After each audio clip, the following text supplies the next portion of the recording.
अस्सलामुअलैकुम। समा के साथ मैं हूं सबाशी और मैं हूं किरण आफ्ताब। सिंध के सबसे बड़े दुश्मन सिंध के हुक्मरान है। सूबे को दिया जाने वाला पैसा बैरून मुल्क से मिलता है, ऐसा कहा वफाकी वजीर इत्तलात फवाद चौधरी ने। उन्होंने पीपल्स पार्टी सरकार पर संगीन इल्जामात लगा दिए। कराची में प्रेस कॉन्फ्रेंस करते हुए कहा, सिंध में जमहूरियत के नाम पर आमरियत नाफिज है। ये भी कह दिया कि कराची पीटीआई का हो गया, अगले इलेक्शन में बाकी सिंध भी तहरीक इंसाफ का होगा। अपोजिशन पर भी चोट कर दी, बोले पीडीएम के नाम पर बदजायका डिश बना दी गई। सिंध के अंदर आप देखिए कोई जमहूरियत तो नहीं, यहाँ तो डिक्टेटरशिप नाफिज है जमहूरियत के नाम के ऊपर। सिंध के सबसे बड़े दुश्मन इस वक्त सिंध के ऊपर राज कर रहे हैं। इनके दिन भी थोड़े हैं। आखिरी इलेक्शन था जो उन्होंने लड़ लिया। इमरान खान खुद सिंध में आकर इलेक्शन कैंपेन जो होगी अगली 2023 की उसको लीड करेंगे। सिंध के अंदर अगली हुकूमत इंशाल्लाह पीटीआई की हुकूमत होगी। वज़ीर आला सिंध से ये दरख्वास्त करूँगा, आर्टिकल 140A के ऊपर अमल दरामद कराना बहुत अहम है। सुप्रीम कोर्ट के चीफ जस्टिस के रिमार्क्स यहाँ पर जो आए हैं, अगर उनकी जगह कोई भी और थोड़ा बहुत भी ऐसा बंदा होता है जिसकी कोई इज्जत होती तो वो रिज़ाइन कर चुका होता, लेकिन उनको कोई परवाही नहीं है। वो तो इसको एंजॉय कर रहे हैं। अपने जो कठपुतली हैं उनके ज़रिए चीफ जस्टिस साहब के खिलाफ तकरीरें करवा रहे हैं, बजाय इसके कि उनके रिमार्क्स के ऊपर गौर करें और इस्लाह करें अपनी। हम जो पैसा सिंध गवर्नमेंट को दे रहे हैं उसकी मॉनिटरिंग की जाए। ये मुमकिन नहीं है कि जो पैसा यहाँ पे लग रहा है वो पैसा सिंध में कभी लॉन्चों के जरिए बाहर चला जाए, कभी जाली अकाउंट्स के जरिए बाहर चला जाए। आर्टिकल 140A के ऊपर अमल दरामद कराना बहुत अहम है। शहबाज शरीफ अपने फैसले करने में आज़ाद नज़र नहीं आते। उन्हें किसी न किसी का कंधा चाहिए होता है अपने फैसलों के लिए। कभी वो फजलुर रहमान साहब का कंधा इस्तेमाल करते हैं, कभी वो बिलावल साहब का कंधा इस्तेमाल करते हैं। फजलुर रहमान साहब, इनकी दिलचस्पी ही ये है कि सिस्टम को उल्टा जाए। बदजायका डिश जो बनाई है इन्होंने पीडीएम के नाम के ऊपर, कि खुद भी ये एक चम्मच उसको चख नहीं सकते। सारी जो पार्टियां हैं इस वक्त एक दम तोड़ती हुई सियासी तख्त नशीनी की लड़ाई का हिस्सा है। जो बच्चे हैं इनके, ये वही मुगलों के नाखल्फ बच्चे थे जिन्होंने सल्तनत तबाह कर दी। सारे लाडले शहजादे ये बेचारे पाकिस्तान की सियासत नहीं कर सकेंगे। विफाक का सिंध पर, सिंध का विफाक पर तंज। विफाक सिंध को पैसा दे रहा है तो कौन सा एहसान कर रहा है? ये तो सूबे का आईनी हक है। फवाद चौधरी की तनकीद पर सिंध हुकूमत का भी फौरी जवाब आया। तर्जुमान मुर्तज़ा वहाब कहते हैं विफाक को मुराद अली शाह पसंद नहीं क्योंकि वो सिंध की तर्जुमानी कर रहे हैं। कराची की सड़कों की कमर्शलाइजेशन 2003 में हुई, ये भी उन्होंने कहा।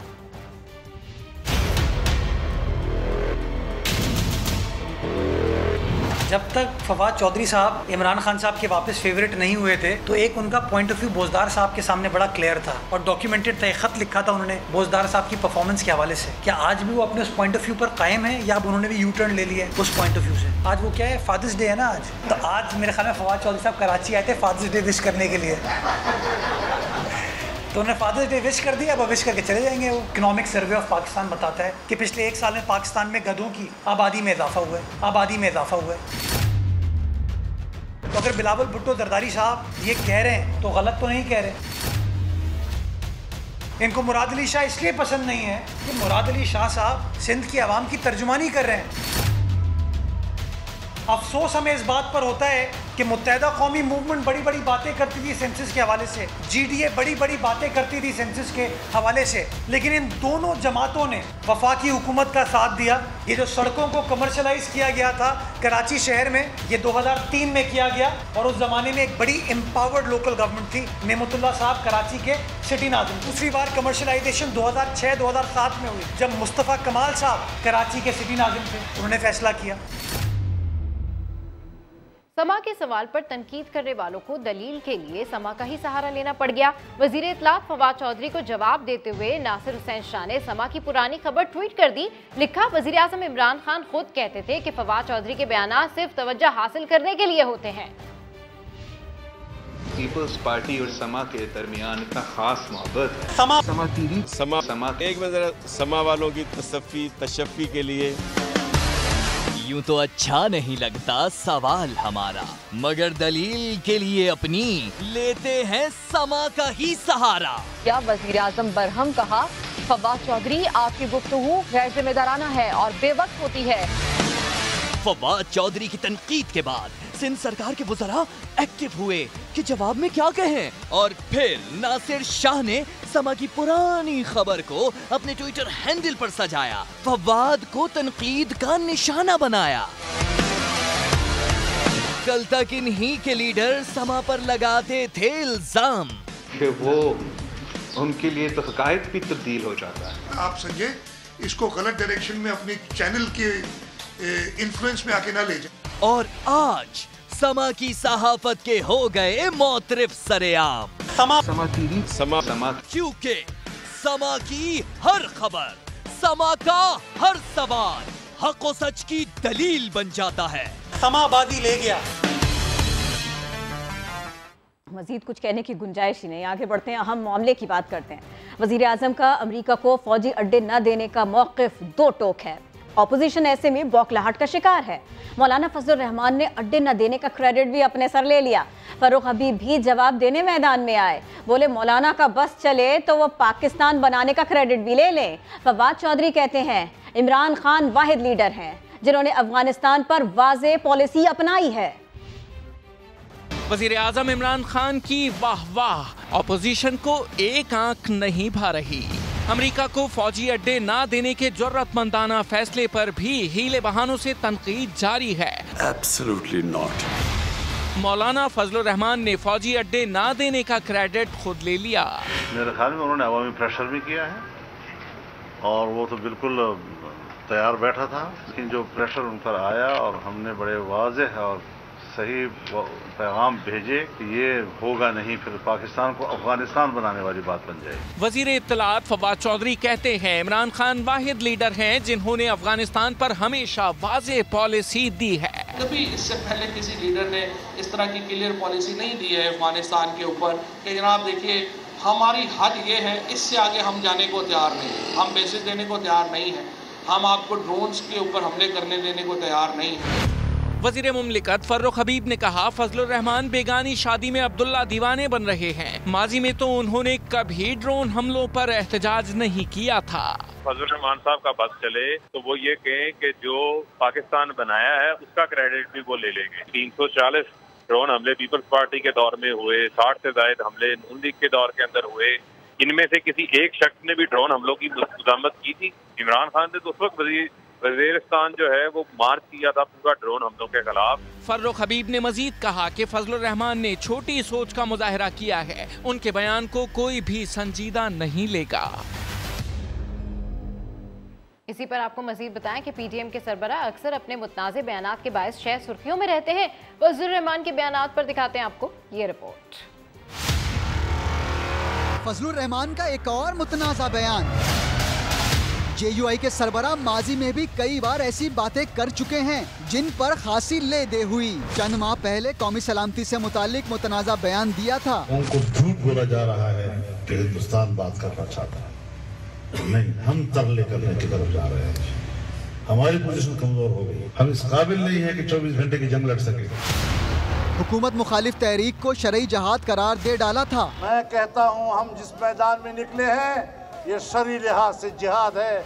यौम आज़ादी पर जश्न के बजाय एहतजाज का ऐलान भी किया था। और जब हम 14 अगस्त को यौम आज़ादी मनाएंगे तो इस्लामाबाद में यहाँ पर बहुत बड़ा अजीम शान मुजाहरा होगा। इससे पहले तो यौम आज़ादी मनाने से ही इनकार कर दिया था। आज मैं ऐलान करता हूँ कि आज हम 14 अगस्त को यौम आज़ादी के तौर पर नहीं मना सकते। फजलुर रहमान ही नहीं, पीडीएम के प्लेटफॉर्म से दीगर रहनुमा भी मुतनाज़ा बयानात दे चुके हैं। या पाकिस्तान बचेगा या इमरान बचेगा। हम चाहते हैं बलूचिस्तान एक आजाद रियासत हो। हमें दीवार से मत लगाओ, हमने इन बहादुर बच्चों की ताकत पे फिर भरोसा करना होगा। ये आग में झोंकेंगे आपको।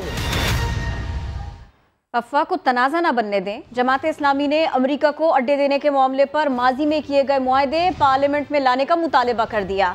सिराजुल हक कहते हैं कौम को शक है कि पुराने मुआहदों की तजदीद हो रही है, तमाम मुआहदे अवाम के सामने रखे जाएं। वज़ीर आज़म ने कहा था वो कश्मीर के सफ़ीर बनेंगे। इमरान खान ने जो वादे किए उन्हें पूरा करें। जो पहली हुकूमतों ने मुआहिदे किए थे उन मुआहिदों को दोबारा पार्लियामेंट में लाया जाए, कौम के सामने सारी सूरत हाल रखा जाए, इसलिए कि कौम को शक है और ख़तरा है कि नए मुआहिदे तो नहीं लेकिन पुराने मुआहिदों की तजदीद ही हुकूमत कर रही है। और एक तरफ अमेरिका ऐलान करता है कि हमारे साथ हुकूमत पाकिस्तान ने कमिटमेंट की है और दूसरे तरफ हुकूमत कहती है कि हमारी कोई कमिटमेंट नहीं है। इसका वाहिद रास्ता यही है कि हुकूमत पाकिस्तान अमेरिका से जितनी भी मुआहिदात इस वक्त मौजूद है पार्लियामेंट में पेश करे ताकि लोगों का एतमाद बहाल हो। वज़ीर आज़म ने ऐलान किया कि मैं सफ़ीर बनूंगा कश्मीर का, लेकिन वो नारे भूल गए, वो वादे भूल गए। अफगान एक दूसरे को कबूल करें। पाकिस्तान काबुल में किसी ऐसे इक़्तिदार की हिमायत नहीं करेगा जो ताकत के जरिए हासिल किया जाए। अफगानिस्तान की हुकूमत में बड़े पैमाने पर उखाड़ पछाड़। अफगान सदर अशरफ गनी ने आर्मी चीफ, वजीर दिफा और वजीर दाखिला को ओहदे से हटा दिया। गैर मुल्की मीडिया के मुताबिक वज़रा और आर्मी चीफ को मुल्क की कशीदा सूरत हाल को काबू करने में नाकामी पर हटाया गया। 34 में से 28 सूबों में अफगान सिक्योरिटी फोर्सेस को क़याम अमन में मुश्किलात का सामना है। जुमे को भी लड़ाई में 24 अफगान फौजी हलाक हुए थे। अमेरिका ने अप्रैल में ऐलान किया था कि 11 सितंबर तक अफगानिस्तान से अमेरिकी फौज निकाल ली जाएगी। अप्रैल से अब तक अफगान हुकूमत 30 अजला पर अपना कंट्रोल खो चुकी है। नून लीगी रहनुमा मिफ्ता इस्माइल ने दावा किया है कि आलमी इदारों ने पाकिस्तान के फंड्स रोक दिए जिससे मईशत पर दबाव बढ़ रहा है। बोले अमेरिका के जरिए IMF से मुज़ाकरात के मनफी नताए जाएंगे। इल्जाम लगाया कि हुकूमत FBR को भी नैब बनाना चाहती है। IMF का प्रोग्राम सस्पेंड हो गया है। वर्ल्ड बैंक है वो $600 मिलियन एक देने की थी किस्त पाकिस्तान को, उसने भी वो $600 मिलियन रोक दिए हैं। एशियन डेवलपमेंट बैंक ने भी तमाम फंडिंग रोक दी है। IMF से बात करनी है वो IMF से बात करें। आप अमेरिका से जाकर अगर IMF को कहलवाएंगे और अमेरिका की कोई बातें मानेंगे, चाहे वो अड्डे हों या कुछ भी हो, तो उसका दूरस्थ नताइज पाकिस्तान के लिए मनफी होते हैं। इनकम टैक्स कमिश्नर्स को ये ताकत दे दी है कि वो किसी भी कारोबारी शख्स को अरेस्ट कर सकता है रुपए पे कि उसने कंसील करी है इनकम।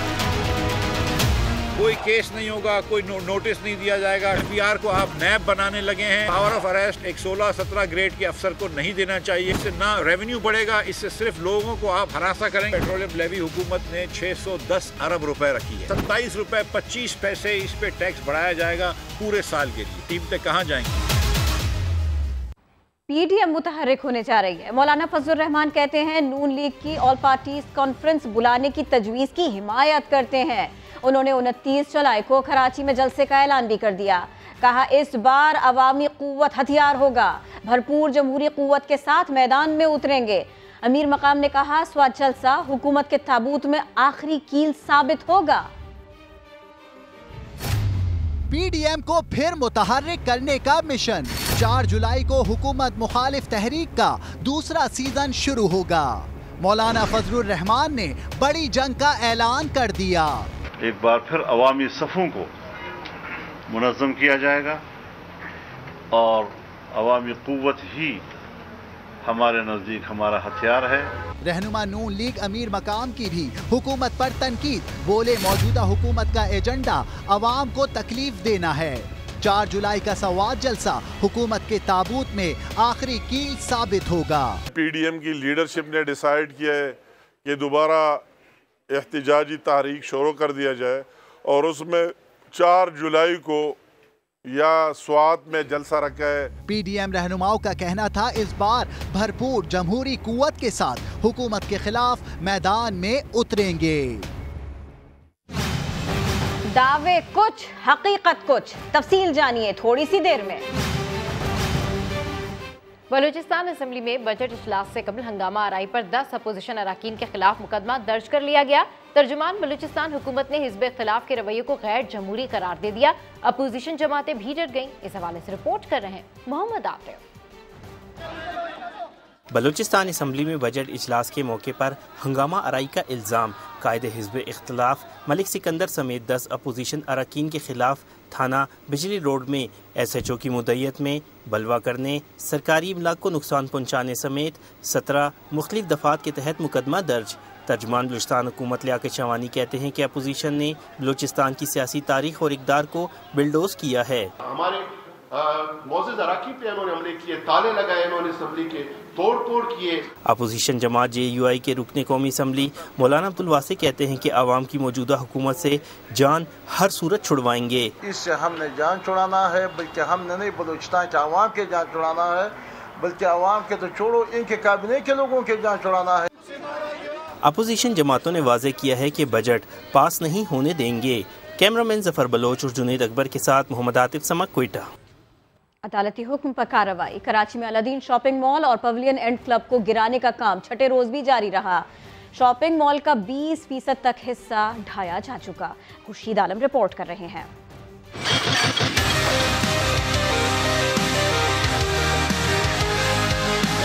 अलादीन शॉपिंग मॉल मिसमार करने का छठा रोज। भारी मशीनें मुसलसल हरकत में नजर आईं।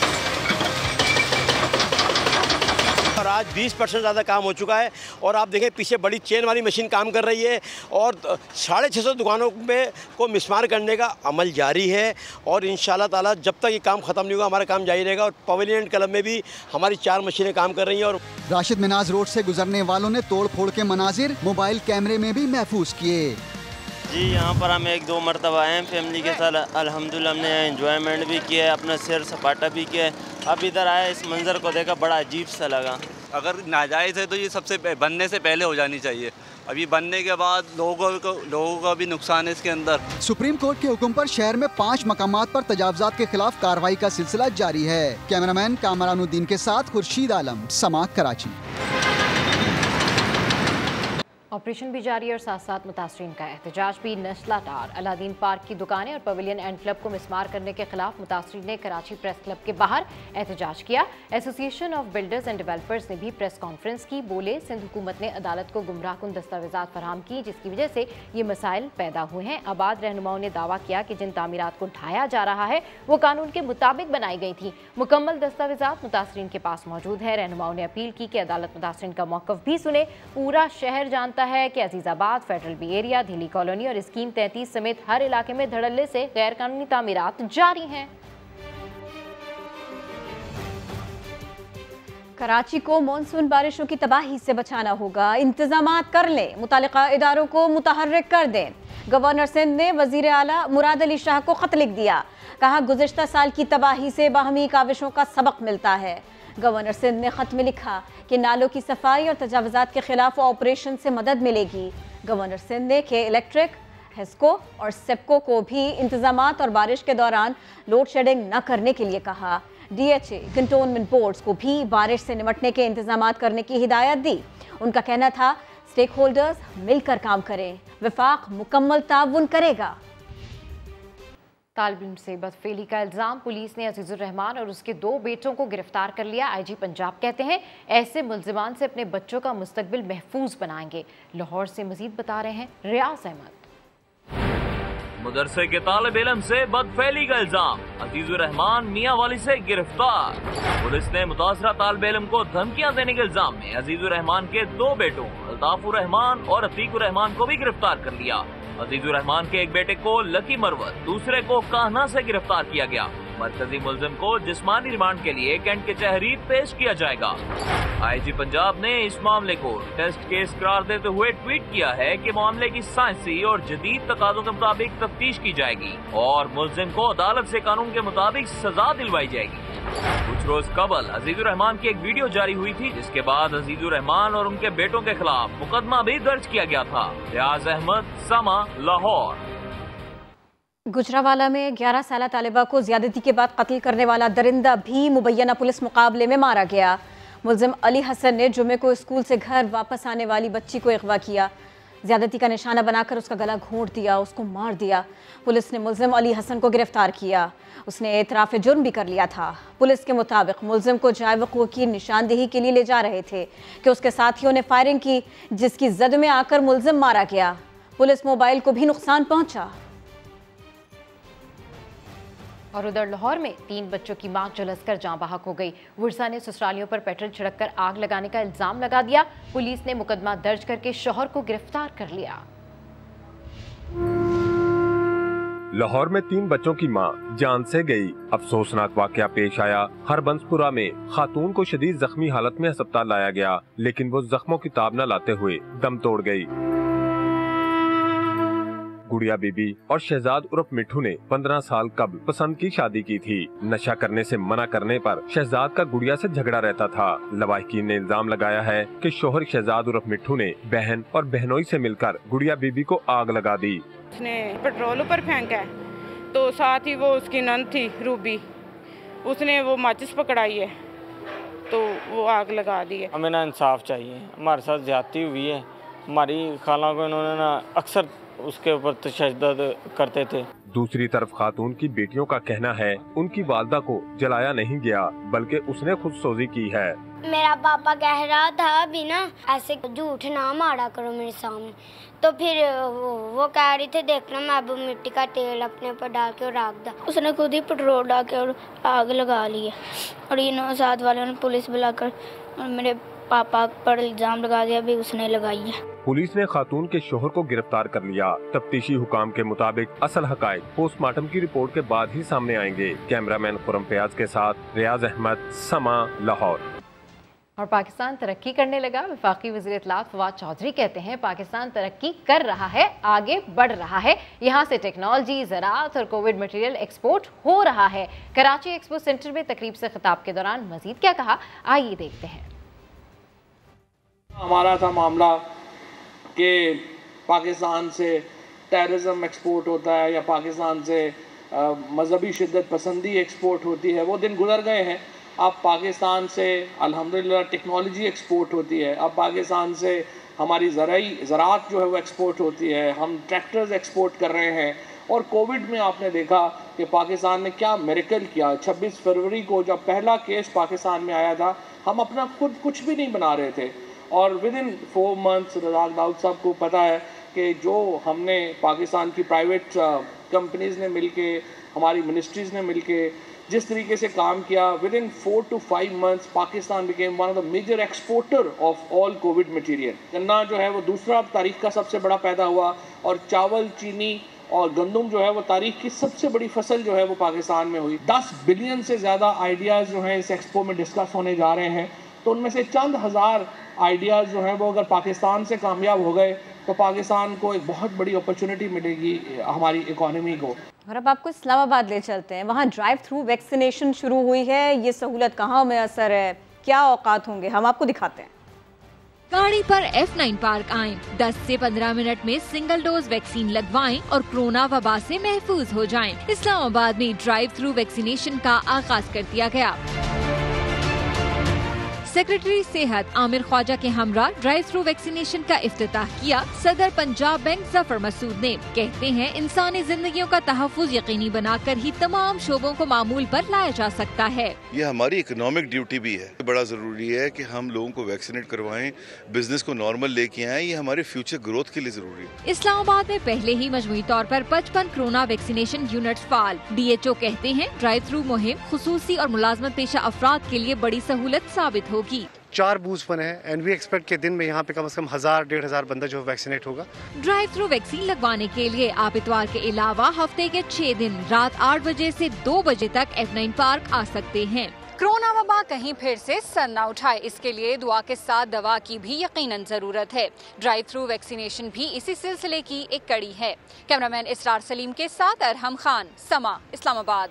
और कराची में सूरत हाल ये है कि कोरोना का जोर थमते ही साहिल की रौनकें भी लौटने लगी। छुट्टी के दिन कराची वालों ने हॉक्सबे का रुख कर लिया। मजीद रिपोर्ट कर रहे हैं साथ साबरी। लॉकडाउन में नरमी हो गई, स्कूल भी खुल रहे हैं, क्यों ना जमकर पिकनिक मना ली जाए। ये सोचकर कराची वाले साहिल पर पहुंच गए। हॉक्सबे में रश लग गया। लंबे अरसे बाद समंदर की लहरों के साथ अटखेलियों का मौका मिला। तो क्या बच्चे और क्या बड़े, सभी ने खूब लुत्फ उठाया। बच्चे कब से कह रहे थे जाने को, हमने कहा भाई लॉकडाउन खत्म होगा तो जाएंगे ना। हम लोग पापा से जिद करके ही आए थे यहाँ पर। कल से बच्चों के ये स्कूल खुल जाएंगे तो फिर भी नहीं आ सकेंगे, तो आज लास्ट डे था ये, फिर इसलिए बच्चों को लेके आए। कुछ लोग ऊंट की सवारी करते नजर आए। लाइफ गार्ड्स कहते हैं काफी वक्त के बाद इतनी तादाद में लोग आए। ये हमारे साथ कोऑपरेट करते, ये भी मजे से एंजॉय कर लेते और हमें भी मजे से ड्यूटी करने देते। हम बस गुजारिश करना चाहते हैं, बस हम जो लाइफ गार्ड हैं हम गाइडनर होते हैं, क्योंकि इन्हें समंदर के बारे में कुछ पता नहीं होता। तफरीह का ये सिलसिला आइंदा भी मुस्तकिल जारी रह सकता है अगर लोग खुद से एहतियात करें, कोरोना SOPs पर अमल करें। कैमरामैन मोहम्मद आतिफ के साथ साबरी, समा, कराची। मुल्क के मुख्तलिफ शहरों में तेज हवाएं चली, बारिशें हुई, कहाँ कहाँ क्या क्या कैसा मौसम रहा हम आपको दिखाते हैं। कहीं हवाएं, कहीं आंधी, कहीं आलाबारी, कहीं तेज बारिश जारी। मुल्क के मौसम का ये है अहवाल। मियांवाली में आंधी से हो गया बुरा हाल, बिजली के पोल गिर गए, तेज बारिश से सड़क ज़ेरे-आब आ गई। जेहलम, भक्कर, टोबाटेक सिंह, डेरा गाजी खान में भी तेज हवाओं के साथ बारिश हुई। चीचा वतनी साहिबाल में भी ठंडी हवाओं के बाद गर्मी की छुट्टी हो गई। तांदलियावाला, सांगला हिल, बहावलपुर समेत मुख्तलिफ मकामात पर बारिश तो आई मगर बिजली चली गई। आंधी आई, बिजली गई और आधा लाहौर अंधेरों में डूब गया। लेस्को के 120 फीडर स्ट्रिप कर गए। क्या सूरत हाल है, मजीद जानते समा के नुमाइंदे कादिर ख्वाजा से। जी अपडेट कीजिए। बिल्कुल, लाहौर के मौसम की बात की जाए तो लाहौर के मौसम ने एक मरतबा फिर अंगड़ाई ली है और ठंडी हवाओं का सिलसिला जो है वो शुरू हो चुका है। तकरीबन महकमा मौसमियात की जानिब से 88.8 किलोमीटर फी घंटा की रफ्तार से हवा इस वक्त जो है वो चल रही है और हवा में नमी का तनासुब 45% है। जबकि जैसे ही हवा चलती है उसका एक जो है वो नेगेटिव पॉइंट ये आता है कि लेस्को का पोल खुल जाता है और लेस्को के तरसीली निज़ाम बुरी तरह मुतासर होते हैं। तकरीबन 120 से ज़ायद फीडर स्ट्रिप हो चुके हैं। आधा शहर लाहौर तारीकी में डूब चुका है। काफी सार्फिन को मुश्किलात का सामना करना पड़ रहा है। मुतअद्दिद मरतबा लेस्को के दफातर, वाडा के दफातर में जो है वो उनको शिकायत का जो है वो फोन कर चुके हैं और सार्फिन काफी परेशान दिखाई दे रहे हैं। जिसके बाद तर्जुमान लेस्को का कहना है कि अलर्ट कर दिया गया है अमले को जो है वो तमाम फीडर्स को बहाल करने की, तरसीली निज़ाम बहाल करने के लिए उनके अपने अपने जगह पर भेज दिया गया है। जिसके बाद चंद ही घंटों में मुकम्मल तौर पर दोबारा जो है वो तरसीली निज़ाम को बहाल किया जाएगा। लाहौर से कादिर ख्वाजा अपडेट कर रहे थे। अब जरा हम कराची की बात करते हैं। बिल्कुल बिल्कुल, और कराची में हम मवेशी मंडी की बात करते हैं जहां शहरियों को मुनासिब कीमत में जानवर मिल भी रहे हैं या नहीं, ये जानते हैं सलमान अहमद की रिपोर्ट में।